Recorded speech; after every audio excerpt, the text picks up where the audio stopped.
Selamat datang kembali di Sarang Baca Buku.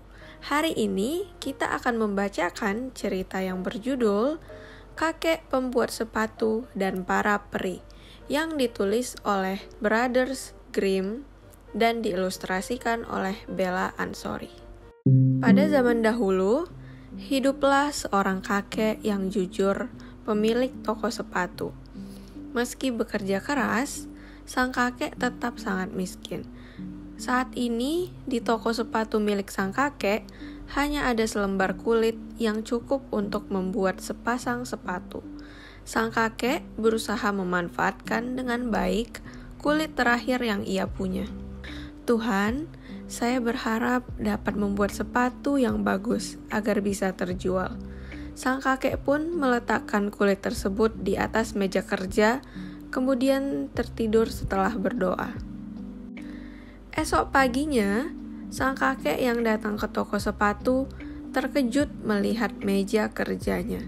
Bukannya ada kulit, di atas meja kerjanya malah ada sepasang sepatu yang dibuat dengan indah.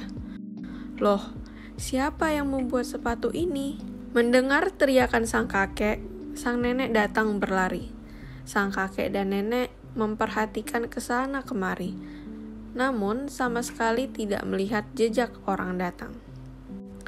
Pengunjung pertama yang datang ke toko sepatu sangat menyukai sepatu itu. Saya belum pernah melihat sepatu seindah ini. Pengunjung tersebut membayarkan sepatu itu dengan harga yang sangat tinggi, kemudian pergi. Dengan uang tersebut, sang kakek pun membeli kulit yang cukup untuk membuat 2 pasang sepatu. Setelah memotong dan mengurus kulit dengan hati yang gembira, sang kakek mempersiapkan peralatannya di atas meja untuk membuat sepatu di esok hari, kemudian tidur. Keesokan harinya, sang kakek lagi-lagi terkejut.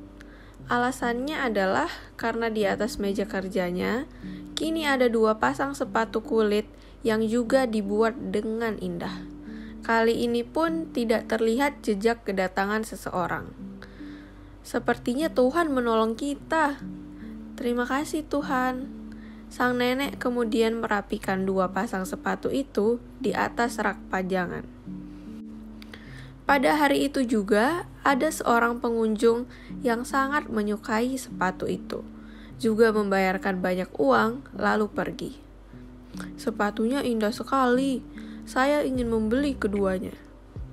Karena pengunjung tadi memberikan banyak uang, kakek pembuat sepatu membeli kulit yang cukup untuk membuat 4 pasang sepatu. Sekali lagi, sang kakek memotong dan menyiapkan dengan baik kulit itu. Kemudian meletakkannya di atas meja kerja, lalu ia tinggal tidur. Keesokan harinya pun dan esoknya lagi, hal yang sama terus terjadi. Jika sang kakek telah membeli dan menyiapkan kulit, terbuatlah sepatu yang indah. Sepatu-sepatu itu terjual dengan sangat cepat, layaknya sayap yang dikepakkan, sehingga sang kakek dan nenek menjadi kaya raya. Di sore hari mendekati Natal, suamiku, siapa yang membuat dan meninggalkan sepatu seindah ini setiap malam? Aku juga penasaran. Terima kasih kepada siapapun dia. Bagaimana kalau hari ini kita terjaga sepanjang malam dan melihat siapa yang membuat sepatu-sepatu indah ini? Baiklah. Setelah sang kakek mengurus dan meletakkan kulit di meja kerjanya, sang kakek dan nenek bersembunyi di belakang tirai kamar dan mematikan lampu.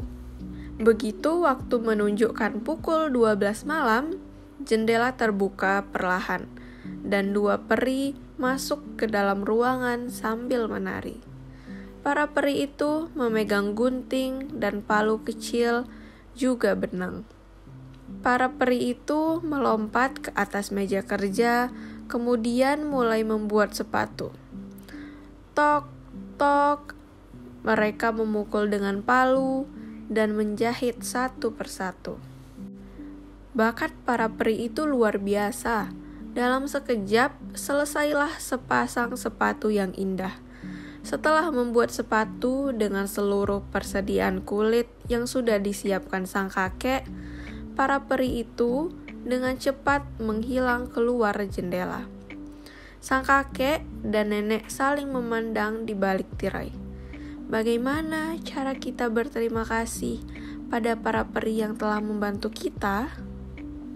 Aku ingin membuatkan baju yang cantik untuk para peri, kata sang nenek.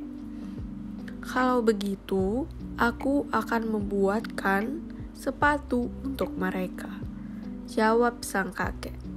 Sang nenek pun membuatkan pakaian untuk para peri kecil dan sang kakek membuatkan sepatu. Akhirnya, selesailah pakaian dan sepatu kecil yang indah. Di malam sebelum Natal, sang kakek membersihkan meja kerjanya, lalu meletakkan hadiah untuk para peri.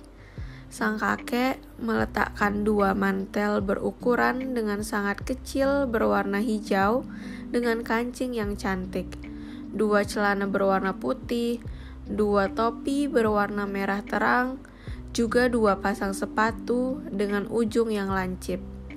Setelah itu, sang kakek dan nenek bersembunyi dan memperhatikan dari balik tirai seperti sebelumnya. Begitu jam menunjukkan pukul 12 malam, para peri kecil muncul.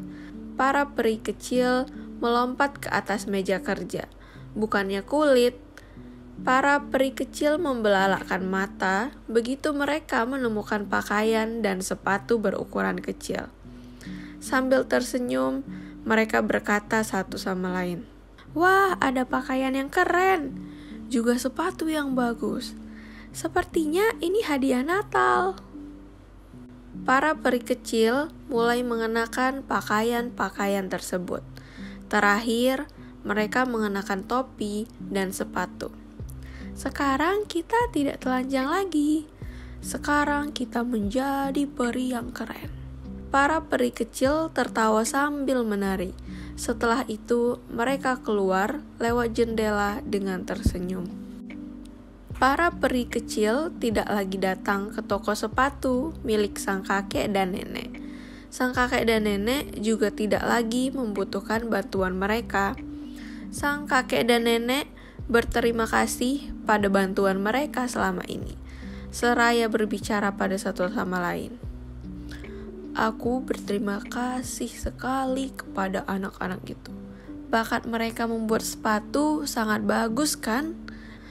Kakek pembuat sepatu dan nenek pun hidup bahagia selamanya. Selesai sudah cerita kakek pembuat sepatu dan para peri. Jangan lupa subscribe dan nantikan cerita lainnya dari Sarang Baca Buku. Terima kasih.